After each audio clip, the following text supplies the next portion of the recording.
మీరు ఎప్పుడైనా గమనించారా ట్రైన్స్ డే టైంలో కంటే నైట్ టైంలోనే స్పీడ్ పోతాయని? దానికి రీజన్స్ ఏంటో ఈ వీడియోలో తెలుసుకుందాం. అంతకంటే ముందు మన ఛానల్ ఫస్ట్ టైం చూస్తే చిన్న లైక్ చేసి మన ఛానల్ అయితే సబ్స్క్రైబ్ చేసుకోండి. నెంబర్ 1, డే టైంలో వచ్చేసి జనాలు ట్రాక్ను అటు ఇటు దాటుకుంటుంటారు. దీనివల్ల ట్రైన్స్ కూడా లేట్ అవుతుంటాయి. నైట్ టైంలో ఈ సమస్య తక్కువగా ఉంటుంది. నెంబర్ 2, కొన్ని కారణాల వల్ల ట్రాఫిక్ గేట్స్ దగ్గర కూడా ట్రాఫిక్ ఎక్కువ ఉన్నట్లయితే గేట్ వేయలేకపోవచ్చు సమయానికి. దీనివల్ల కూడా ట్రైన్ స్పీడ్ తగ్గించే ఛాన్స్ అయితే ఉంటుంది.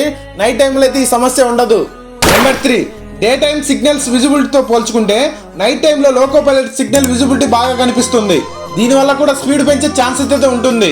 నెంబర్ 4, డే టైంలో ట్రాక్ మెయింటెనెన్స్ వర్క్ అయితే జరుగుతుంటుంది. నైట్ టైంలో అయితే ఈ సమస్య ఉండదు. దీనివల్ల కూడా ట్రైన్ స్పీడ్ అయితే పెరిగే ఛాన్స్ ఉంటుంది. నైట్ టైంలో ప్యాసింజర్ ట్రైన్స్ తక్కువగా ఉంటాయి. అలాగే నైట్ టైంలో ఇంజన్ కూడా కూల్గా ఉంటుంది.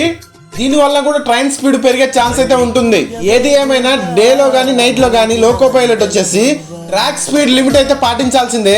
ఇన్ఫర్మేషన్ నచ్చినట్లయితే చిన్న లైక్ చేసి మన ఛానల్ అయితే సబ్స్క్రైబ్ చేసుకోండి. జై హింద్, జై భారత్.